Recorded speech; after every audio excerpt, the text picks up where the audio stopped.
আসসালামু আলাইকুম। আমি দেশবাসীর উদ্দেশ্যে আজকে যে ভিডিওটি নিয়ে আসলাম, আমাদের 8 নং ইউনিয়ন এবং 2 নং ওয়ার্ডের যে ফাহিমা হত্যা হয়েছিল, যে ফাহিমাকে আসলে মারছিল এবং মারার পরে কোন জায়গায় রাখছিল সেটা আপনাদেরকে আজকে নিচ্ছকে দেখাবো। এখনো আপনারা দেখেন যে এই যে জায়গাটা, এই জায়গাতে আসলে ফাহিমাকে রাখে এবং এই যে হচ্ছে কাঠ পালং, এবং আপনাদেরকে দেখানোর চেষ্টা করছি। আসলে আপনারা দেখেন এভাবে যে নির্মম ভাবে এই ফাহিমাকে হত্যা করলো, আসলে এরকমটা আমাদের বয়সে কখনো দেখিনি।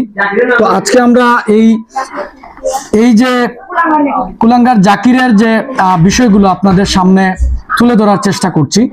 এই যে বক্স, এই যে আপনাদেরকে দেখানোর চেষ্টা করছি, এই যে হচ্ছে বক্স, আপনারা দেখেন কোন বক্সের ভিতরে যে রাখছিল।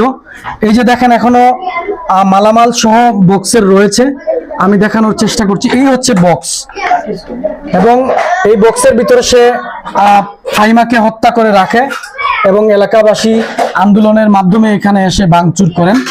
যারা কমেন্টে বলছেন যে আসলে ফাহিমা কোন জায়গায় রাখছিল এবং কিভাবে রাখছিল দেখাবেন আমাদেরকে, তো আমরা আজকে দেখানোর চেষ্টা করলাম। এই যে দেখেন এখনো ওই যে রক্তাক্ত অবস্থান রয়েছে, আমরা আপনাদেরকে দেখানোর চেষ্টা করছি। এবং যারা এই দেশে মানবিক কাজ করেন এবং দেশের মাটি ও মানুষকে ভালোবাসেন, আপনাদের কাছে রইল বিচার। আমরা কি আজও ফাহিমার হত্যার বিচার পাবো না? আমাদেরকে সহযোগিতা করুন। আমাদেরকে আপনারা যদি সহযোগিতা করেন তাহলে হয়তোবা এরকম ফাহিমা আর কখনো হত্যা হবে না।